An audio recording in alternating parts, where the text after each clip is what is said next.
Des sociétés commencent à proposer des outils informatiques qui visent à prédire les chances de succès d'une procédure judiciaire. Est-ce que, à vos yeux, le fait de chercher à prédire l'issue d'un procès est une avancée pour la justice?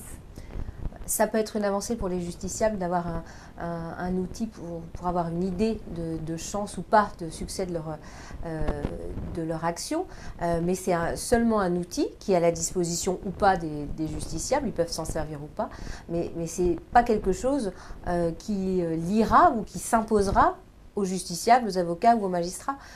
Et la justice, les magistrats, les juges s'adaptent à la situation qui leur est soumise. Et donc les justiciables doivent être rassurés sur le fait qu'on prend en compte leur situation concrète. Ce n'est pas un robot qui va prendre la décision, ce n'est pas un robot qui doit prendre la décision. Oui, donc ce n'est pas une manière d'aller à l'encontre de l'indépendance des magistrats. Il ne faut pas que la justice soit prédictive soit perçue comme une manière d'aller à l'encontre de la décision du magistrat, parce que l'indépendance de la justice, elle doit demeurer et donc elle doit être préservée. Et il ne faut pas non plus que ce soit un outil pour dire non, je ne veux pas de tel juge, je veux un autre. C'est vraiment à la disposition, c'est un outil, mais qui ne s'impose à personne. Et donc, il ne faut pas que ça soit trop précis. Il faut qu'on puisse aller piocher une information, mais pas se sentir complètement encadré par cette information, que ce soit les justiciables, les avocats ou les magistrats. Donc, à vos yeux, de tels outils peuvent être fiables. Comment le vérifier ? Ah ben, la fiabilité, ça sera... là, ce n'est pas une question de magistrature ou de justice, c'est la question de la fiabilité des logiciels. Donc ce sont les informaticiens qui gèrent ces questions-là, et puis la manière dont les données sont entrées. Donc ça relève pas de la justice, ça relève des sociétés qui développent de tels outils. Est-ce que c'est fiable? Ça dépend si on prend en compte beaucoup de jurisprudence, est-ce que c'est beaucoup de décisions, est-ce que c'est des décisions qui sont dans le même thème, parce que parfois on compare des affaires mais qui ne sont pas comparables parce que ce n'est pas la même situation, parce que ça ne porte pas sur le même point juridique. Donc c'est la question de la fiabilité, elle relève plus de ceux qui développent les outils que de la justice. Mais imaginons le pire des scénarios, par exemple que de tels outils finalement utilisent une méthodologie non neutre et qui vise à défendre les intérêts de certains et à léser les intérêts d'autres personnes. Est-ce que ça pourrait comporter des risques? Certains acteurs demandent plus de transparence sur la méthodologie, sur les algorithmes utilisés. Est-ce que peut-être un processus de labellisation pourrait être utile? Pourquoi pas, par exemple sous l'égide du ministère de la Justice, mais à partir du moment où c'est qu'un outil qui ne doit pas s'imposer, ça doit être quelque chose qui est plus neutre. C'est-à-dire que si on veut permettre aux magistrats de se situer par rapport à d'autres juridictions, il faut qu'il y ait un cahier des charges finalement extrêmement précis pour que les sociétés prestataires puissent développer leur logiciel. Mais si ce sont les sociétés prestataires qui le font comme elles veulent, en prenant pas tous les éléments, là effectivement ça sera faussé. Donc si c'est un outil seulement, ça ne s'imposera pas.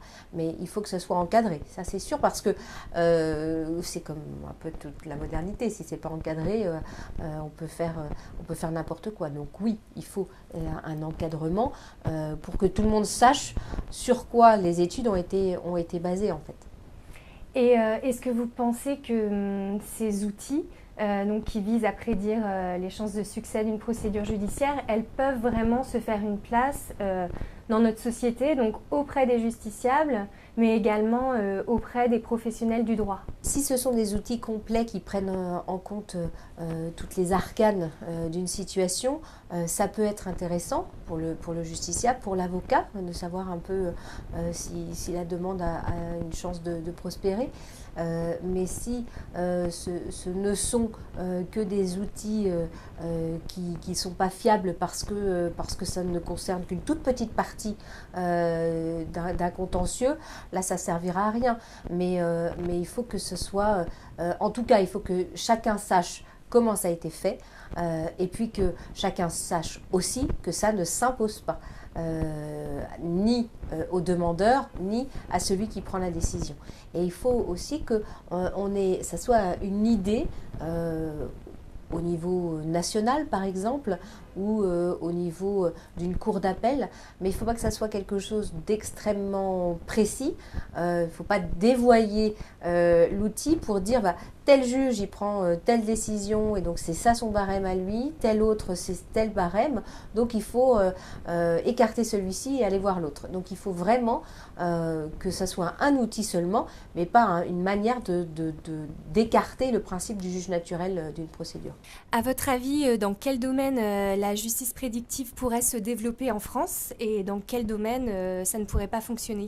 Il semble que ça ne puisse se développer que dans les affaires où il y a des éléments chiffrés en matière d'indemnité ou de pension alimentaire, mais pas en matière pénale, puisqu'en matière pénale, on tient compte à la fois de la personnalité, et aussi des faits pour prononcer une peine. Donc c'est un outil pour un barème, mais ce n'est pas un outil qui va prendre une décision, alors que l'humain et puis les circonstances de fait sont extrêmement importantes.